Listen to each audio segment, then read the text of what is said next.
welcome Nicole Auerbach to not just my main man Michael Smith, but let me extend my formal welcome to the NBC family. I always say, Nicole, I say to people all the time, like, I got a daughter, oldest daughter, about to go into college, so I need all the jobs I can get. I try to wear a lot of hats, but I ain't got nothing on you. I either need your agent or you need to give me some of your talent. Because, all right, let me make sure I get everything right so everybody knows what an expert we're talking to here. Senior writer for The Athletic. As I mentioned, NBC Sports, College Football Insider, Big Ten Network studio analyst, Sirius XM host. Am I missing anything? Like, I don't know when you find time to sleep. Thank you for finding the time to come on my podcast. Am I missing any jobs of yours? No, you got them all. I am the same with you. More jobs is better than fewer jobs, so I will take them all. But I am super excited to be with you and talk some college football and maybe some pop culture. I feel like there's been a lot of news over the weekend. Okay, let's get to the pop culture. I mean, we'll get to the college football, but I get that. Yes. See, okay, I need your help. I need your help because I'm gonna make a bad impression on you here. Like, I'm not a Swiftie, and that's not. And when I say I'm not a Swiftie, it's not anti. I don't mean like, oh, I don't like ketchup. You know what I mean? It's just I don't know her music like that, and I don't know if that makes so. It's a me problem. It's not you. It's not y'all. It's a me problem. Can you explain to me why, like, it felt like the world was consumed by Taylor Swift's presence at the Kansas City Chiefs game, and for Travis Kelce, it's like, okay, great, they're hanging out. Why is everybody losing their minds over whether Travis Kelce and Taylor Swift are together? Okay, well, this is going to be a more detailed answer than you probably want. No, give me all the details because I need to be converted because I mean everybody is enamored with Taylor Swift except for me, it seems. Okay, so I think that she is currently the most famous person in the world, and she has probably never had an approval rating this high. And I think part of it was that she put out a ton of music during the pandemic, a lot of different types of music, like folklore and Evermore. Very different. So like it kind of brought in like the dad rock, like sad dads into the fandom. And then she goes on this tour and puts on an incredible 4-hour performance. She plays all of her best songs from all of her different eras. And there were surprise songs. They became something people were streaming on TikTok. She's just never been bigger and never been more like beloved.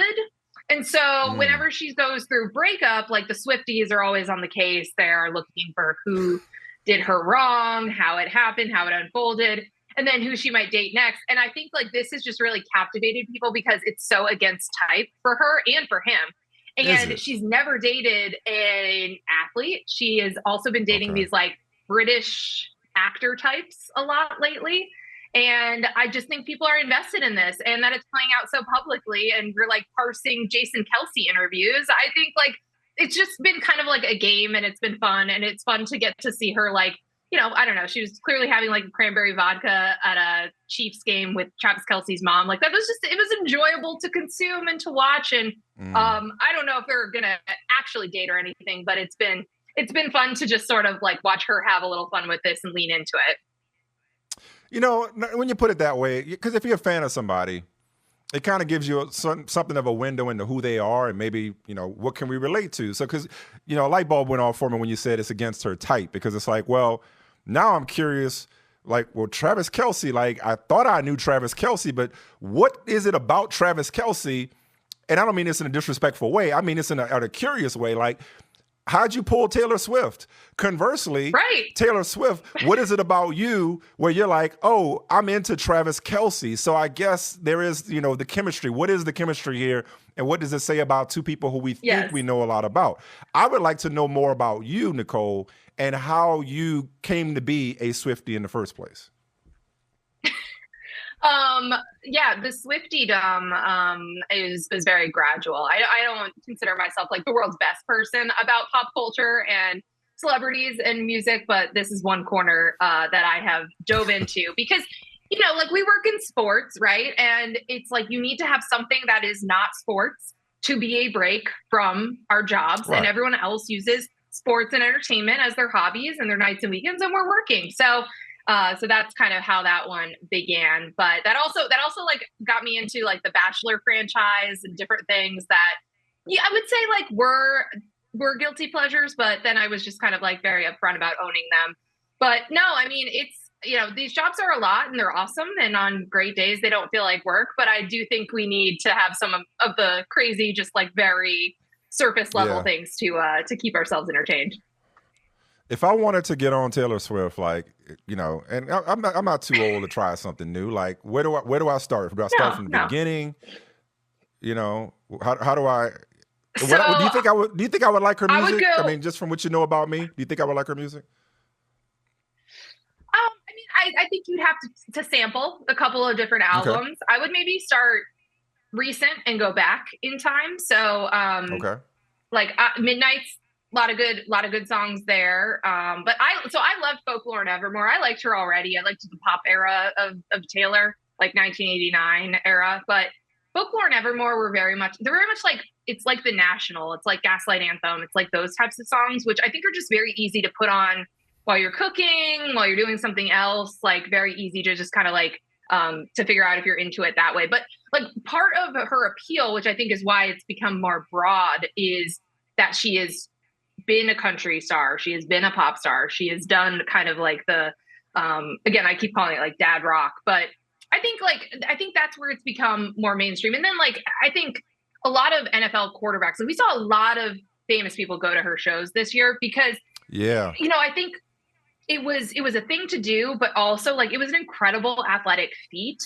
Like I really want to know about how she recovered, and like she never canceled a show for her voice. She never lost her voice. She was performing for 4 hours straight, no breaks, a lot of choreography. Like, how did she physically do it? What was she eating? Like, were we doing some cryotherapy? Like, I have a lot of questions about all of this.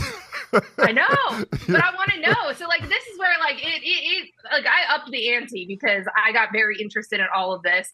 And that's where I'm like, all right, it's time for her to have her athlete era because she is an athlete as well right now. Oh, I like how you put that. You mentioned the dad rock.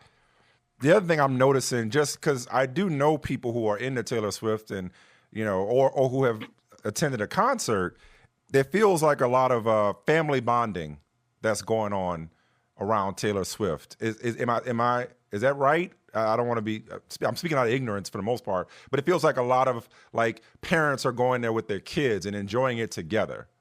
Is that fair? Yes, there's definitely some of that. There was also definitely a lot of dads just like waiting outside the stadium to pick up their daughters after the show. But there was like a couple, I definitely saw, because I saw 2 shows.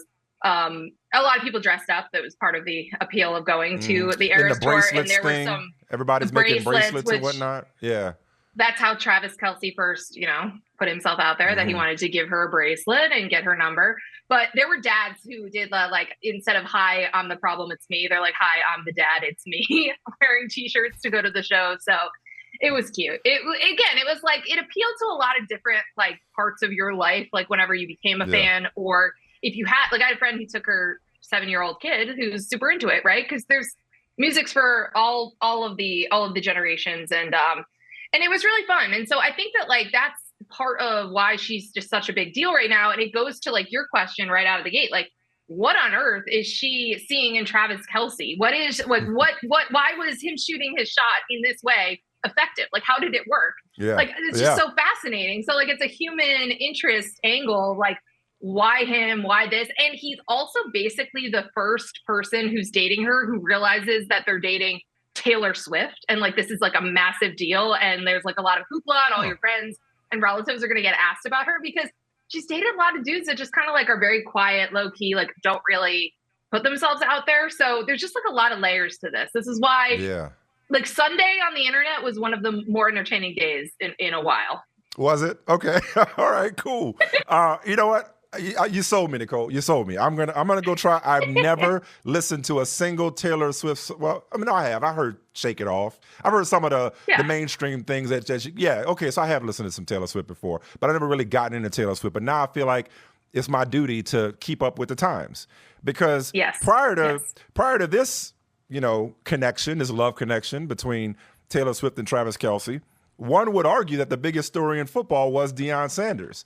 Feels like Colorado and Deion, thanks to this loss and thanks to Taylor Swift, have been pushed aside. So let's start with Colorado.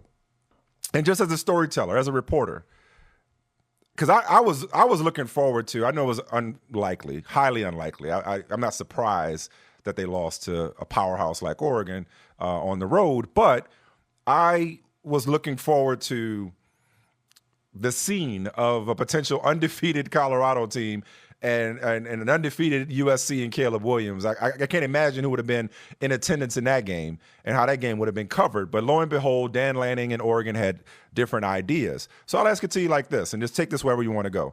Was it better for the story for Colorado to lose like that, or would it have been better had they continued this run and been undefeated? Or was there something to that loss that adds even more intrigue to the Deion story?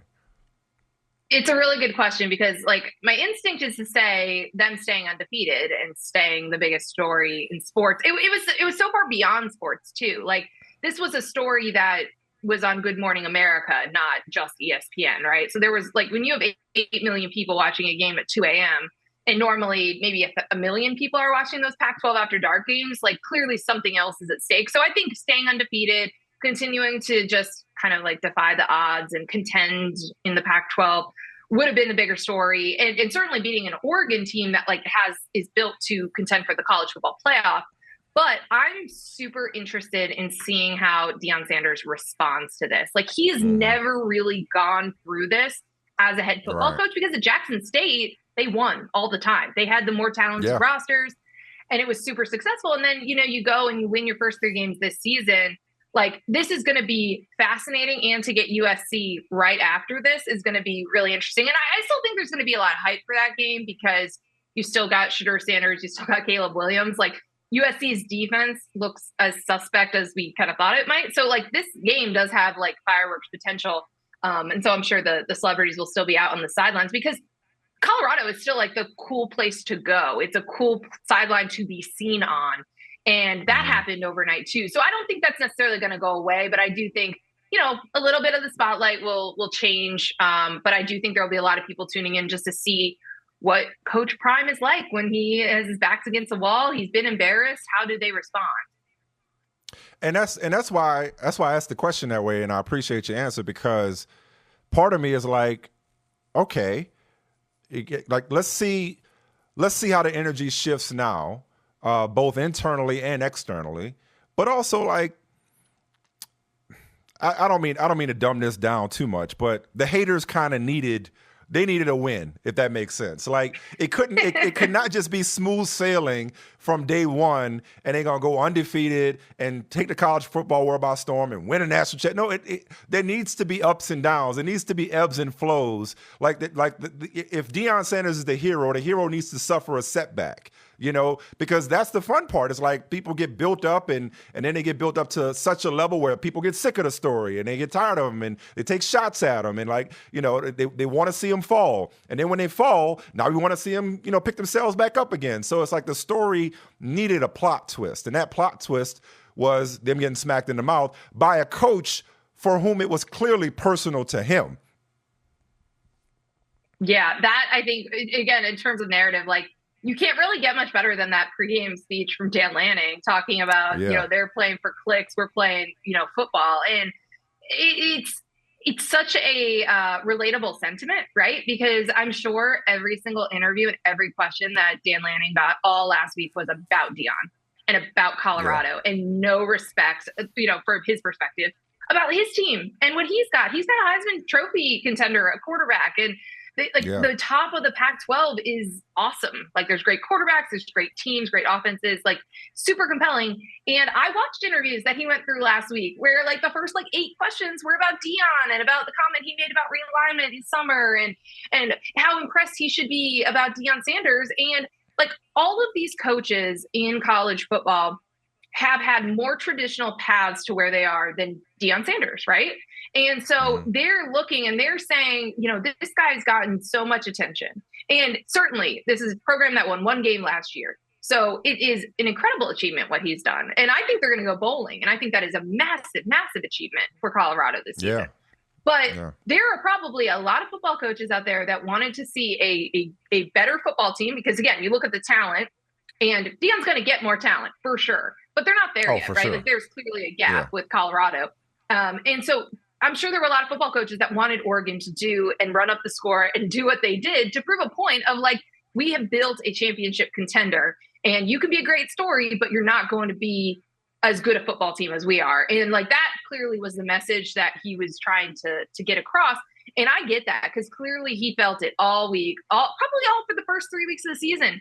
Everyone's been talking about Deion Sanders. I mean, Nick Saban's getting asked about him. Everybody's getting asked about it. It's such a collective focus that, I mean, he definitely took it personally. And it felt like he was just so emotional about it. He just it was like a release. Like he needed to just say all that stuff. And then they needed to do what they did in the first half because he was clearly so frustrated of the week leading in. But you're right. Like that just adds to the dynamic. It adds to the people who are thinking that there's too much flash for not a lot of substance, or that they're essentially treating like Colorado, like these teams are playing Deion Sanders. They're not even really playing Colorado. Like there's just so many layers to all of this that I do think getting beat and then having someone say all that about you too, it does add to all of the narratives around what Colorado is doing and how Deion is impacting college football by doing this and building a program in an entirely different way.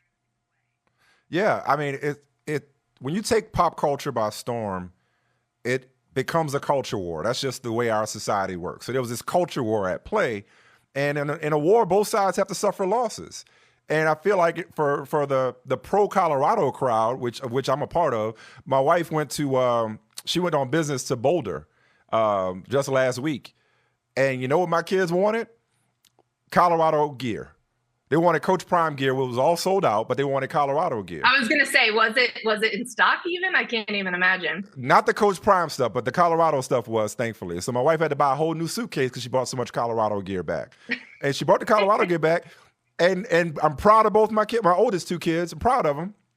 They both have worn, since the beatdown against Oregon, they have both worn that Colorado hoodie, which I'm like, keep that same energy. So my point in that story is it's like, for the pro Colorado crowd, now you get to prove whether you were just a fair weather fan and you were just on this bandwagon, or you're going to keep that same energy because it's only going to make the come up and the comeback that much sweeter, given that, a lot of people are saying this is what Colorado really is. So I'm even more fascinated by the story, believe it or not, than I would have been otherwise, or that I was going into last weekend, because I do want to see how he responds.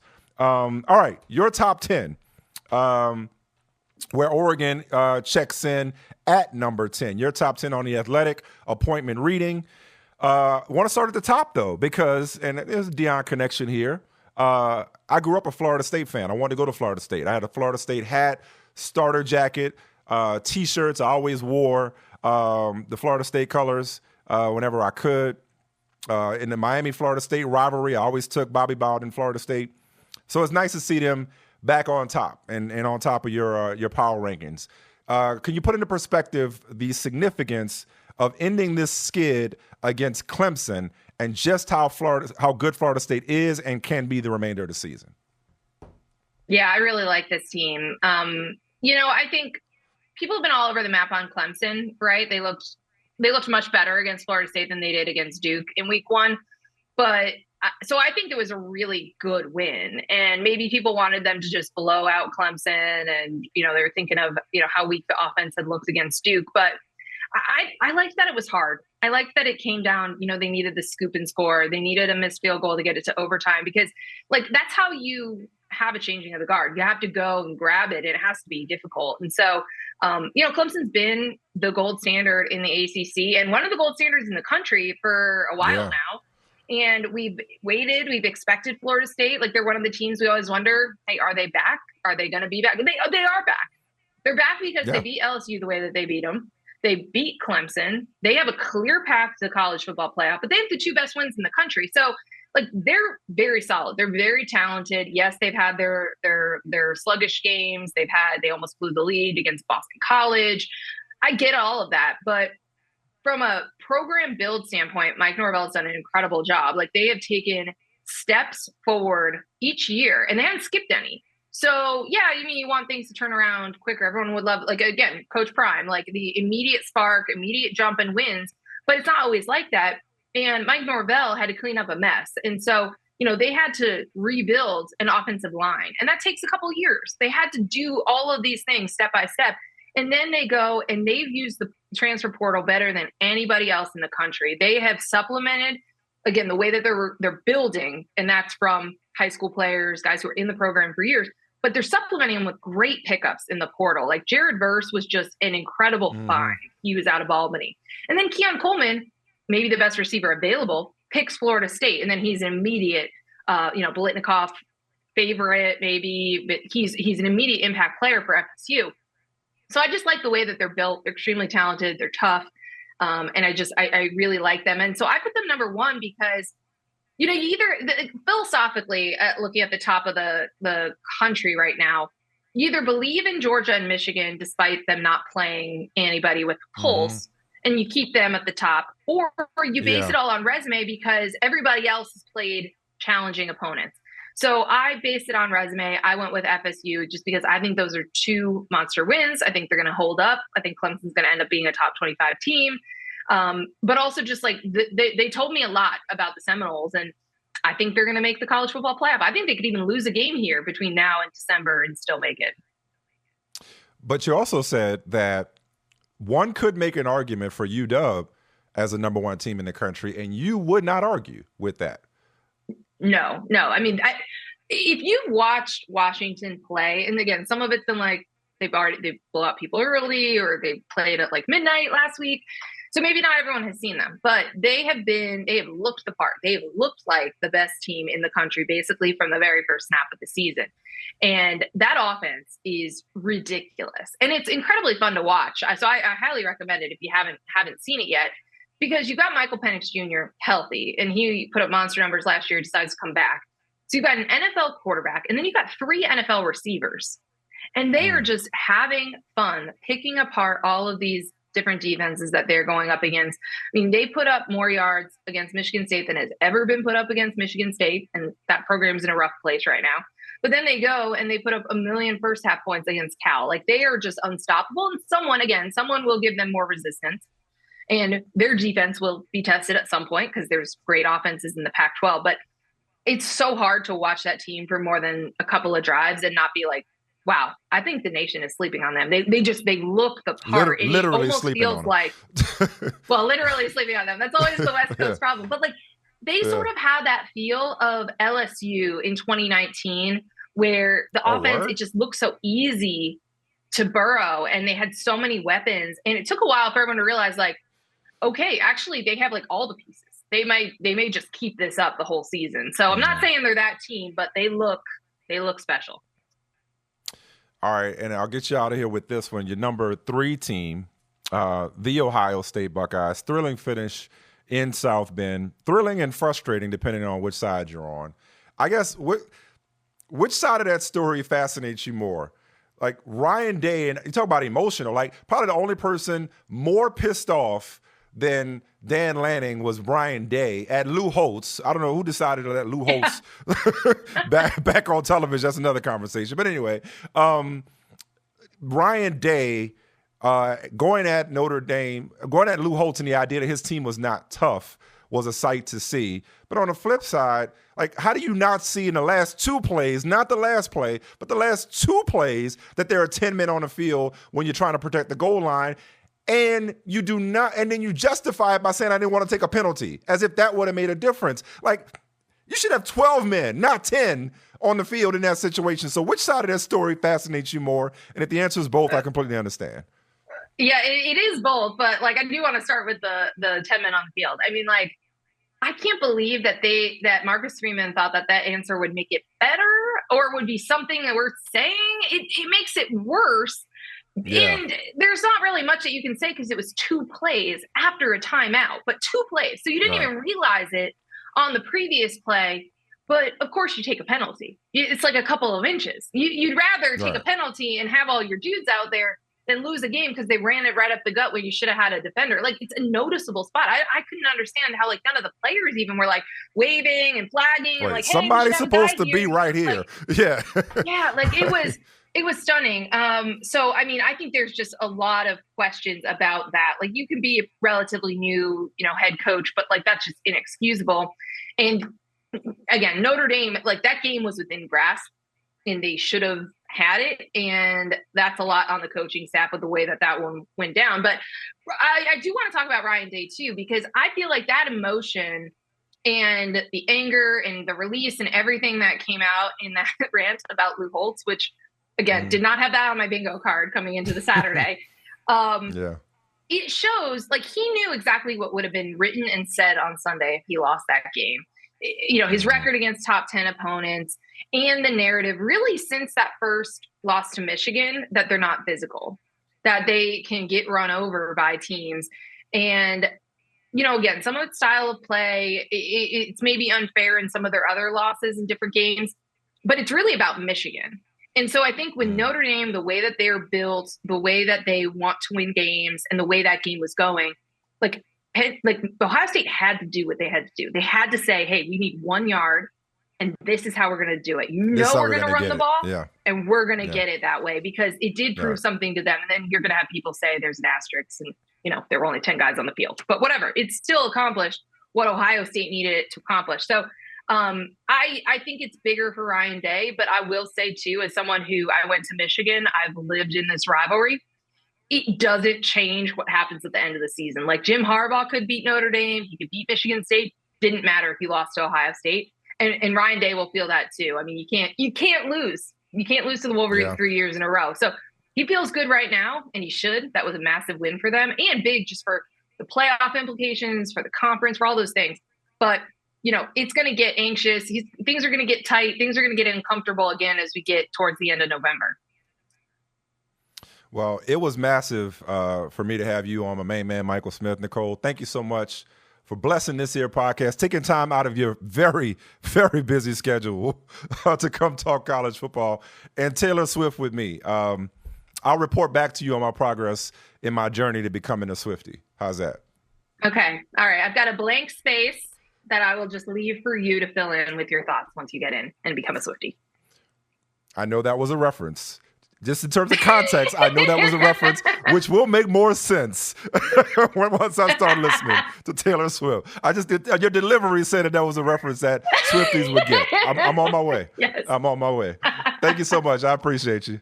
All right. Thanks for having me. Charles, one of my all-time favorite around the horn questions was, is it more about?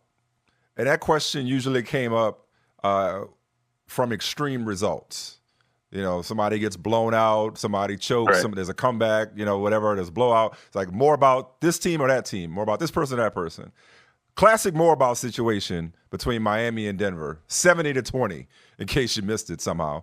More about the Dolphins or the Broncos. And the answer is always both. So there's no wrong answer. It's always both when you have a situation like that. So that's what made those debates pretty fun. But I'm telling you, man, like neither one of us have ever seen some shit like that in our entire lives. No. We have literally never seen that before. Not since 1966 has an NFL team put up 70. The old adage is those guys get paid too. Well, it didn't really seem like it on the Denver Broncos part yesterday. So, all right, Charles, more about the Broncos or the Dolphins? Like you said, I mean, it's both. It's not an either or. I mean, like I think but we more saw, about. I will say it's more about the Dolphins. I refuse to believe that the Broncos are, you know, like when I look back at, I went back, I was like, let me see the last two times 70 was scored. So like 66, the Giants, that was I want to say it was a 1-12-1 team, right? I mean, just a god-awful team. And then the 1950, I want to say Baltimore Colts, who went 1-11 and were dissolved by the league for 3 years after that season. So, I mean, like, I don't look at Denver as being just a complete, absolute atrocity. They're not going to be relegated. No, right. Exactly right. I'm not sitting here looking at Denver going, that's a 1-16 team, you know, this season, or 2-15 team this season. On the other hand, the Dolphins, I look at, you know, road wins against the Chargers and the Patriots. It's not easy to start the season like that, especially when, again, their offensive line wasn't perfect to start the season. Nobody's offensive line was, but theirs was banged up. You're playing without Jalen Ramsey. Remember, people have forgotten that Jalen Ramsey's even on this team, right? Because he's not on the field. And then Jalen Waddle. The other Jalen. Yeah. And this is, so to me, I think the high points that we saw last year with Tua, the moments where we're like, oh, that guy might be an MVP candidate before all the concussions, I think he's closer to realistically that player. I think, and I think Mike McDaniel is a revelation. I think offensively, when you look at the cut-ups of that team, not only do they use all their personnel, they use a multitude of different guys, right? I mean, whether it's every blade of grass. Oh my God, the space, Mike. It's crazy how much they're able to space out that offense. And space and speed is death, like in the NFL. You cannot have fast players and open them up to space, and opponents cannot handle that. And that was the one thing about Denver that struck me, is I was just like, they seem so much slower than the Dolphins. But I don't think it's because Denver's necessarily slow. I just think the Dolphins play fast as hell, and they play wide open. Right. Well, from a story standpoint, you and I are both storytellers. We're attracted to good stories, or just interesting stories. Denver's dysfunction is definitely a story, and we'll get to that in a second. But I'm with you that for me, yesterday's historic blowout was more about the Dolphins because, I'm old enough to remember when Stephen Ross was getting suspended for tampering with Tom Brady. I'm old enough to remember Brian Flores' still unresolved lawsuit. And one of the accusations was tanking to get Joe Burrow, or being instructed to tank to get Joe Burrow. And I'm old enough to remember when it was a mistake on the part of the Dolphins for taking Tua at 5 instead of Justin Herbert at 6. I'm old enough to remember when there was a whole lot of smoke. You and I both, I think we might have talked about this, might have even been last week. I don't remember. I love our weekly check-ins. But I'm old enough to remember when there was a lot of smoke around Deshaun Watson going to Miami. Yeah. And last but not least, who the hell is this weirdo? Some people, this weirdo at the press conference introducing Mike McDaniel after they just fired Brian Flores, who looked like he was making chicken salad out of chicken shit in Miami, right? I say all that to say, look at this team now. This team looks practically unstoppable, injuries notwithstanding. Right. And even on their off days, they can still be problematic. Ask New England about that. To your point about their speed, the top 6 fastest recorded ball carriers this year: Tyreek Hill, Devon Achane, Tyreek Hill, Raheem Mostert, Tyreek Hill, Devon Achane. That's insane. I mean, they are insane. Bro, I used to play with the Miami Dolphins and Dan Marino on Tecmo Bowl all the time. I don't think I ever put up 70. I don't think I put up 70. No, this is going back to Bo Jackson, Tecmo Bowl, Tecmo Bowl too, right? Super Tecmo Bowl. So for me, it's just that the Dolphins, they found their way into potential greatness. I mean, I don't want to disrespect the job that Chris Greer has done, or certainly the job that Mike McDaniel has now done in terms of constructing this roster and coaching to its skill set.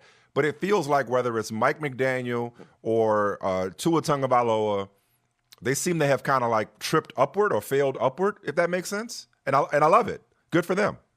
Yeah, I mean, I think, I wonder if we went back how much of Brian Flores' influence on that situation, Stephen Ross's influence on that situation. I guess what I look at is, all you and I heard for a while was that, like, the owner didn't feel like Tua was the right guy, right? And that Brian Flores didn't feel like Tua was the right guy. And that, there was like this friction with Chris Greer because, they had selected Tua where they did. And I think there was an opinion amongst, I don't necessarily know if it was the owner. I guess I don't want to pin it on Flo, but there was definitely an opinion emanating from that building that Tua was soft. He's a soft player. Yes. He didn't have a killer instinct. He was not going to go out there and cut throats the way Tom Brady would, which is that whole tampering thing, or, Deshaun Watson would, or whatever. And and one more thing. I'm working with a guy every Thursday. I remember how I felt on the outside when they benched Ryan Fitzpatrick for Tua when they were rolling. Mm-hmm. They were rolling at the time, and they pulled the plug on Fitzpatrick. Yeah, yep. And it was at a moment, too, where you're like, okay, you're going to go through some growing pains here with Tua. We get it. It's not perfect, but it's like, do you stick with it? It's like when Anthony Richardson, like, do you think all of a sudden the Colts are going to bench Anthony Richardson because now he's not learning to, protect himself? No, they're going to go through those growing pains. He's going to have to learn how to protect himself. As soon as he's healthy, he's going to be back out there. And so it's, I guess to me, when we talk about failing upward, but we can't pin it on McDaniel. We can't pin it on Greer because I think Greer did believe in Tua, right? And I think I meant just organizationally, and ultimately the buck stops with Stephen Ross, and he could not get out of his own way with his meddling, and now he's got a genius of a coach. It was chaos. He's got a savant of a head coach now that he's ended up with. I mean, remember you reported on it. The Sean Payton stuff. He wanted Sean Payton. He went from firing Brian Flores to wanting Sean Payton, ironically. We saw what happened on the other side this Sunday, to ending up with Mike McDaniel. He wanted every other quarterback but Tua. And yet, they look like Bill Walsh and Joe Montana. Or Steve Young, rather, because he's left-handed. It's definitely wild coming out of the other side. And by the way, not only that, there have been other decisions, too, that, Tyreek Hill. When they dealt for Tyreek Hill, I remember the day after that went down, I was talking to somebody in Kansas City, and they were like, we love him. He is a great player. He's dynamic, but there's no way a receiver can make himself worth $30 million a year. There's just no way. I think they were stunned, absolutely stunned that was the number that it landed on. And yet, even just from a credibility standpoint. Oh, I'm sorry. Go ahead. Yeah. Sorry. No, absolutely. And yet now when I watch Tyreek Hill, I'm like, I think he's worth it. I never would have believed it. And now I'm like, I think that guy's But credibility-wise, But credibility-wise, like Kansas City, Kansas City, it's, obviously it's, and there was some doubts about replacing Tyreek Hill, don't get me wrong, but Kansas City knows what they're doing. And here come the idiot Dolphins overpaying both in terms of draft compensation and in terms of financial compensation to Tyreek Hill. But then remember, and Tyreek Hill told us that he was going to be just fine with Tua, that in some ways, and this is still a stretch, that Tua was just as good. I don't want to misquote him, but just as good, if not better than Patrick Mahomes. And there were the training camp videos that came out of Tyreek Hill having to wait for a Tua. It's bad on us. They're like, you know how fickle fan bases can be. You know how obnoxious certain fan bases can be. If anybody right now has a right to tell us all to eat it and to beat their chests, it is Dolphins Twitter. It is the Miami Dolphins fan base. They have every right to be insufferable. The Tuanon, whatever they call themselves. They have every right to be insufferable right now. They can be insufferable right now if they want. Absolutely. Yeah, I did battle with those. Trust me, it was not it was especially during the Deshaun stuff. Yeah, during the Deshaun stuff, right? I'm getting murdered because they're like, you don't know what you're talking about. I'm like, I think I really do. I'm like, you have a head coach that I'm pretty sure I have a beat on, and it just turned out that he was wrong. Like he was wrong about it to us. So whatever. It's so funny that you brought up the Tyreek. I had forgotten about Tyreek Hill. I think, what did he say? He was like, he thought Tua was a more accurate passer or something. It was something along those lines where it was, I thought he said more accurate or whatever. And we were just like, why would you do that to Tua? Yeah. And then they did put out that video. You and I talked about that video. Like, it was not the proper clip. Like, I probably would have not put it. Don't make Tyreek Hill wait. But maybe what we didn't consider is that Tyreek Hill is just so damn fast. Maybe you can't get a clip of him not having to wait for a ball. No, you're right. Of all the fan bases, of all the people who could stand up right now and say that we were right. Now, by the way, let's temper this. We are 3 games in, and I'm still. I hate to say this, but it is the truth, and I think deep down some people still think it is. At some point, Tua is going to get hammered, right? Like, it has not happened yet, where he just got absolutely destroyed in the pocket. I don't think he gets hit at all. If I'm not mistaken, I don't remember what the number was, so I'm not going to butcher the stat. He doesn't get hit. Yeah, it's pretty wild. And they've done a great job of that. Like I give all props to the coaching staff. I love the plays that they're stealing. You know, the little like this inside dude out here throwing no look. This dude throwing no look shovel passes, dog. Yeah. Come on. Which by the way, they're clowning right now. They are clowning. I do think that's I had like Chiefs fans are all like, they stole that from Kansas City's office. I'm like, I just heard Andy Reid literally say on some national TV broadcast, I'll take a play from anybody. I'll take a play anywhere. So don't still, I've never seen a no look joint. I've never seen my home story no look. He's throwing an underhand. I've never seen a little Magic Johnson dish. It was impressive. It was. So look, they're feeling themselves. I think they built a great roster. I think from Mike McDaniel handling the offense to Vic Fangio handling the defense, I can't wait to see Jalen Ramsey in the fold there. Let's wait and see, number one, how the health stacks up long term. And then Tua's going to get hit. Every quarterback gets hit. It's going to happen. And there will be at least one bad one. Everybody takes one really bad thump. And it's almost like when Mike White will chuck it to Chosen Anderson. Yeah, I guess. I mean, right? And I'm looking at Pat Surtain, the second, and I'm like, oh damn. I'm like, of all the people chasing right now in this situation, that is not who I expected. But I mean, like it's almost like with the two and the injury thing. It's like when you and I start covering the NFL and we deal with the first player as we're covering an NFL team who suffers a big injury. And then we learn in the process of covering that player, after they come back from an injury, they have to get hit a couple of times before everybody, whether it's them or the team or the coach, everybody exhales and goes, okay, we're good. We're back to normal again. I do feel like that moment's still there for Tua. The second he gets hit hard, everyone's going to sit there and go, okay, what's this going to look like now? And when he gets up, we'll be like, okay, all right, now we feel like we've kind of put that away.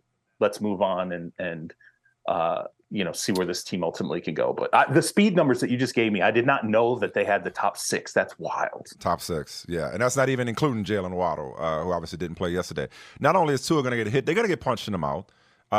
Somebody's going to have an answer for them. They're going to have to adjust, so on and so forth. They'll have an off day, a legitimate off day, and we'll see what happens from there. But in the meantime, they're just fun to watch. Because it was just a week ago we were talking about how unstoppable Dallas looked, and then the Cardinals had something to say about that. And I have something to say about the Cardinals and something to ask you about the Cardinals. I'll come back to them. But I do want to stay with this game from the other side. We talked about Denver's dysfunction had a lot to do with what Miami was able to do yesterday. Yeah. And it's almost like, what do they have to hang their hat on right now? Because there was so much optimism coming into this season that, well, listen, we got an actual head coach. We got an experienced, proven, Super Bowl winning head coach, reputable head coach, some credibility in the building now, as opposed to the shit show that was Nathaniel Hackett. I looked it up. Nathaniel Hackett ain't never lost by 50. Nathaniel Hackett, right? And there's no Russell Wilson to blame right now. There is but there's nothing about this organization right now. And Garrett Bowles was, you saw his attitude or his response. I've been here 7 years and all I know is losing. I'm sick of it. What about this organization right now? And it's fitting that they play the Bears, because I would lump the Bears in this same boat. What says stay the course?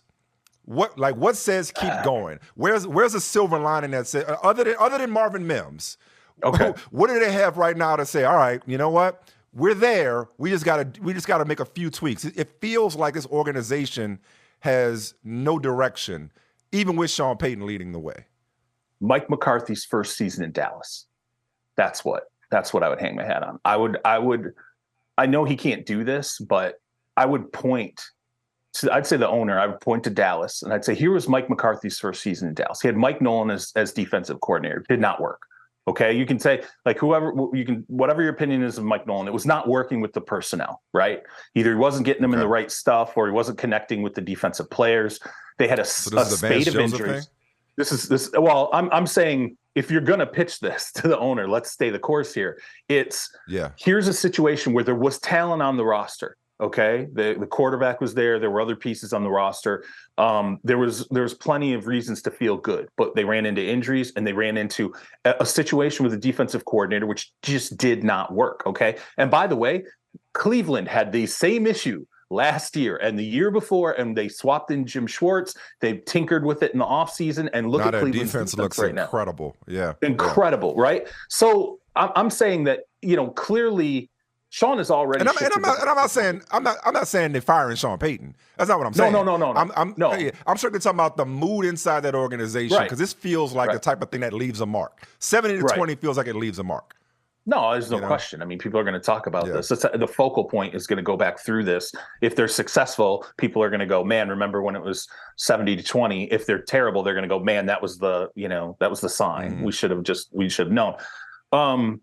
But I do think Sean Payton has already focused this through Vance Joseph. After the game, he goes on, this is before he even met with the media, he goes on their flagship radio. And he said, we need to see if we were in the right stuff. And I'm like, ooh, okay. Like, that is right there. That is, and he did say offensively and defensively. But what he's basically saying is, when we prepared and we put our game plan together, we clearly did not install the correct and proper things to compete with this team. And then in the game, we didn't make the adjustments to be in the right calls to defend this team and to score points against this team. So that's immediately focusing outward, not only inward on himself and outward on his assistants. So I think there's going to be a lot of heat on Vance Joseph now. And I'm going to go back to the Cowboys the same way there was with Mike Nolan, the same way there was with Joe Woods in Cleveland. And so, to me, that's part of the start here. And then I think the secondary thing, if you're Denver fans, I think you lean on, like, Sean Payton. One or two things is going to happen. Either he's going to resurrect it or he's going to break it. And what I mean by that is either he'll figure it out, make the tweaks he has to in season. Maybe they can get themselves to 8-9 and the back half run feels good and you got something to build on. And then you make coaching changes or whatever in the offseason. Or he's going to basically drive it into the ground, turn to ownership and go, rebuild. That's where we are. Yeah. We're going to get rid of this coach. And by the way, the front office, like I think that which feels like what it really is. Because I think there was a sentiment of, the coach was the problem. Because this is what you pointed out in your column, is that usually the underlying issues, 70-20 didn't happen in a vacuum.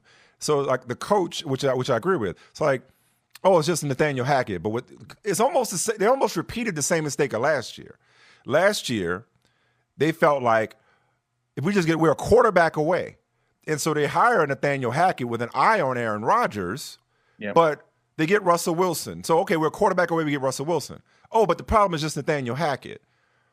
And then they get what they thought was the perfect head coach with a Super Bowl ring and he's an offensive mastermind and he's got credibility. Problem with just a coach. We're a coach away. There are a lot of things away from being able to be a competent and competitive franchise, and maybe exactly what they need is a rebuild. But now I'm going to talk out of both sides of my mouth real quick, Chuck, and I'm going to say this. All right, at what point in this process maybe it's Sean Payton? Because it's like because there was a lot of 7-9, a lot of mediocrity in that run in New Orleans. There was a lot of high points and a lot of NFL fixes were in. Let Sean Payton tell it with the officiating, but there was also a lot of mediocrity there too. And what I'm saying is, it's like, okay, so we need a rebuild. So does that mean a different quarterback? Does that mean different play? Because they got some good. My point is, they got some good players on this team. There are good players on this team. So I don't know how much Sean Payton can just say it's everybody, it's my predecessor, it's the defensive coordinator, it's the quarterback, it's everybody but me. Maybe Sean Payton ain't the right guy too at some point. Not now, but at some point. Just thinking out loud. Maybe he's not the right guy for Russ. Okay. Like here's the thing, like, and again, I'll go back to Mike McCarthy. When McCarthy was hired in Dallas, everyone was pissed, right? They're all like, oh my God, retread, this sucks. And then when Sean Payton hit the market. This is what Aaron was talking about. Oh my God, can't call plays, all these different things, right? Yeah. And then when Sean Payton hit that gap year, it was like everybody was after him. And yet it was funny because there were people in Dallas that were talking to. They're like, why is this different? They're like, why? Mike and Sean had basically the same record. They had basically the same kind of success. They both won one Super Bowl. One guy, though, is a darling, and with the a other great guy, quarterback. with a great quarterback, right? And then another guy, we got shelled, for going and getting this guy. Now, albeit he had a great quarterback as well, but it's just funny how the two were looked at differently, and yet, like, to me, I do think it comes down to what's going to happen with Russ and can he survive with Sean? Like, if Sean can't make Russ viable, it looked like Sean didn't want him to survive yesterday. Leaving him in the whole game? Yeah, the whole game. What was that? Did you see Xavier Howard? I saw Xavier Howard's comment on that, where he said it was totally disrespectful. Like, it was. It's shocking to leave a guy in the game. And it's not even Russ's resume or Russ's reputation. You don't do that to your starting quarterback, regardless of what he's accomplished in the league. Yeah. But I'm sorry, you were saying? Well, I mean, I think part of that is I do think Sean is like, part of this is driving a point home. Maybe it's about Russ. Maybe it's about how he feels about the roster. That's the thing. The ball is still in the air here. I understand that Sean and the front office have worked great together. The general manager, George Payton, ownership feels good about that brain trust, the two of them working together, all these things. But that's at the start.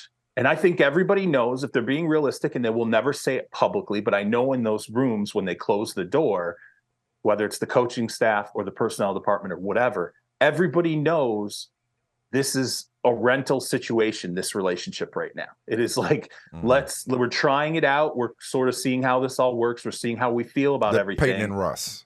Peyton, Russ, and Sean Payton, right? Like Sean Payton, George Payton, and Russell Wilson. I think that's the three that are really important here to think of. Because if change occurs, all the change people are going to look at is they're going to go, well, is it the quarterback, right? Everybody says it's the quarterback. And then if they get past the quarterback, they go, is it the general manager? And they'll get to Peyton last because Peyton's the most Sean Payton last because Sean Payton's the most recent hire, right? He's the one who's brought in to change it and fix it. And he's also got the narrative in his favor as well. He's got the narrative in his favor. And the other two are still rooted in what happened before Sean Payton, right? So Sean Payton can come in and go, wait a minute, I wasn't here for the last stuff. And yet these guys are here for everything now too. So I'm just saying, like, I'm not, and by the way, I'm not foreshadowing firings or them getting rid of Russ or any of these things. I'm just saying that if this continues on this kind of arc, no, it's not going to be a franchise that just sits there at the end of the season. Let's say they're not 5-12. Let's say they're 4-13. Let's just say that, right?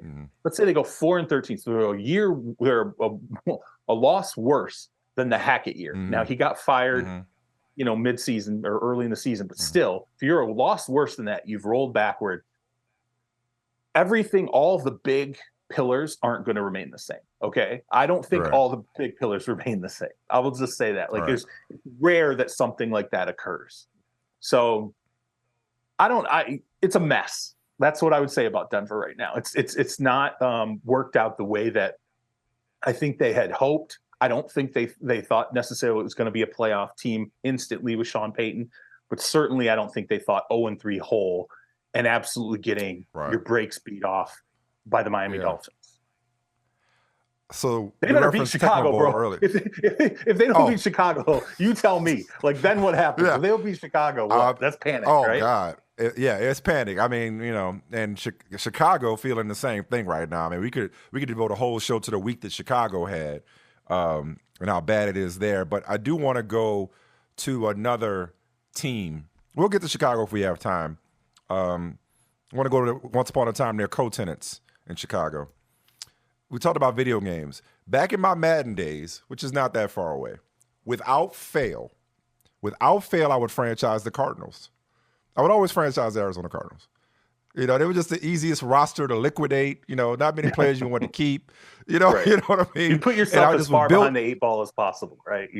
That was the biggest challenge. Yeah. So there's a I have a connection to this organization from afar, and this year in particular because it was like, oh, they're tanking. They have told us through 3 weeks to take that tanking talk somewhere else because they were right there with the Commanders. They led a playoff team from a year ago 20-0 at halftime. And then they just took everybody's number one team in the power rankings to the woodshed. Now, I know Dallas had some injuries, but who cares? They ain't got nothing to do with the Cardinals. Like, Monty Ozenfort and Jonathan Gannon. You want to talk about like a narrative? That video where he looked like Kendall Roy when he met Kyler Murray, or then the video of him talking to his team, everybody was like, "This is who you hired. This is who you hired over, I don't know, Eric Bieniemy or somebody." It's like, they're doing something right in Arizona right now.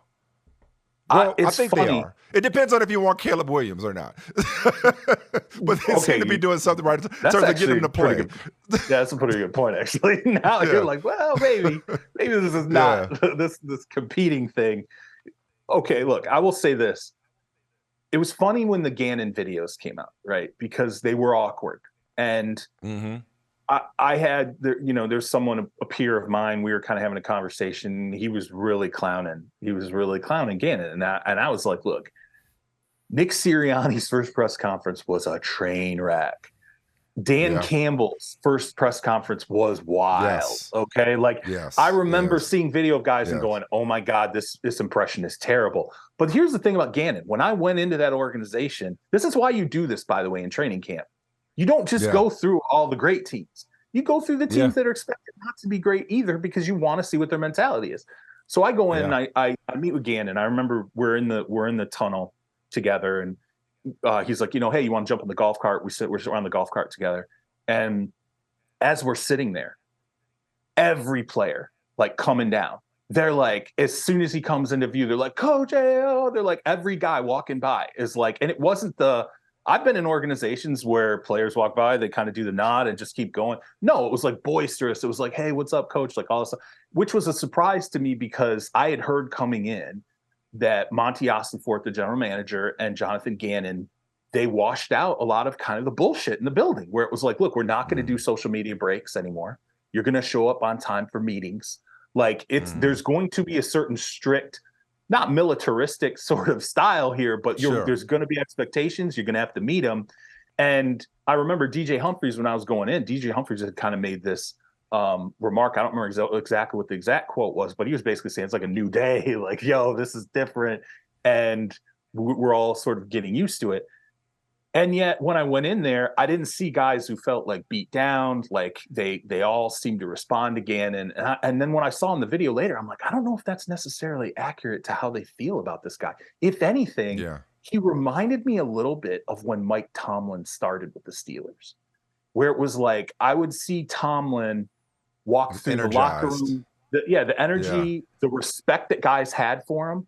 But then he would do that conditioning test at the beginning of the year. And he'd be like, I don't care who you are. I don't care if you're a future Hall of Famer. I don't care if you're a Pro Bowler. You're going to pass the conditioning test. And if you don't, I'm going to fail you. And I'm not your friend. Like, I am here to lead you. I am your coach. Like, we're going to have that bond. I will back you. We will be together. But I am not here to be your friend.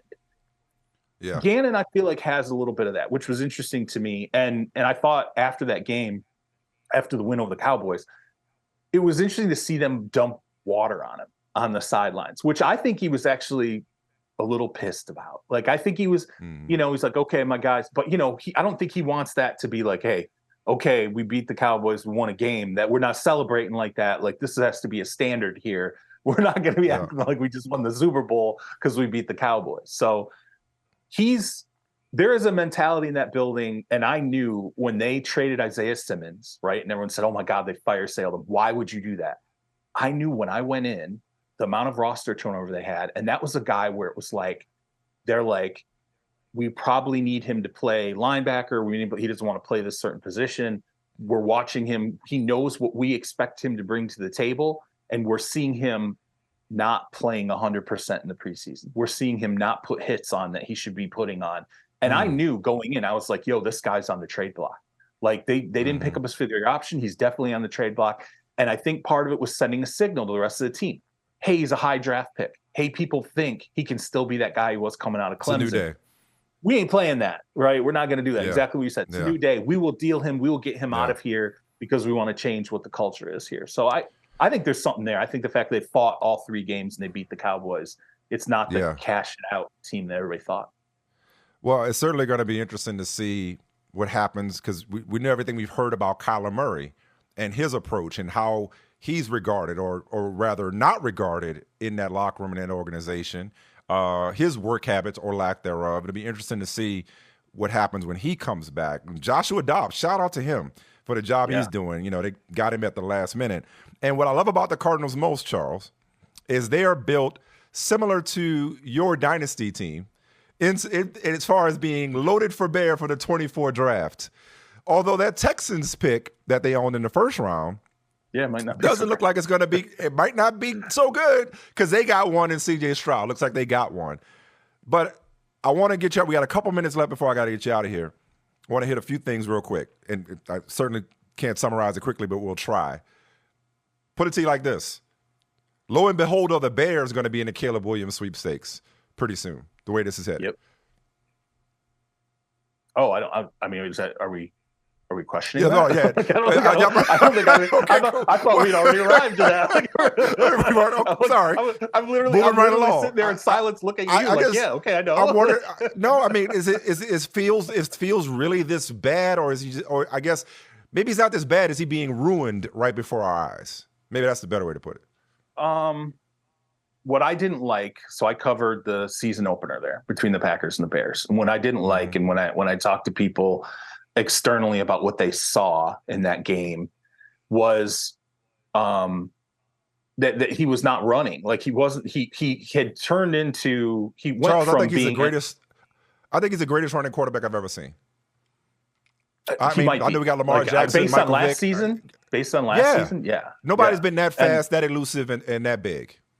And so the thing is, you ask yourself, like, how do you find that happy medium? Because it felt like they didn't find a happy medium in that first game. I think in the first two games, there were 7 designed runs for him. This is off the top of my head. I think there were 7 designed runs for him in 2 games. And last season, he was averaging nearly 8 a game from midseason on, something like that. I think those numbers are pretty close.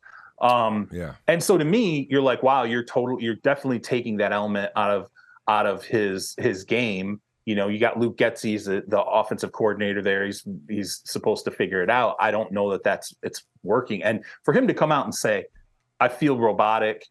I feel, when he talked about the coaching aspect of it, you know, again, and I think you and I talked about this before, where I went through the Carson Wentz thing in Philly, where there's so many people putting stuff in his head, you stop acting naturally. It's going to be important now to see the Denver game's it's sort of the opportunity. Like, this is it. You're facing a team that's coming off of a 70-20. You can't assume they're just going to pop back, and you're in the same situation, getting absolutely throttled by Kansas City.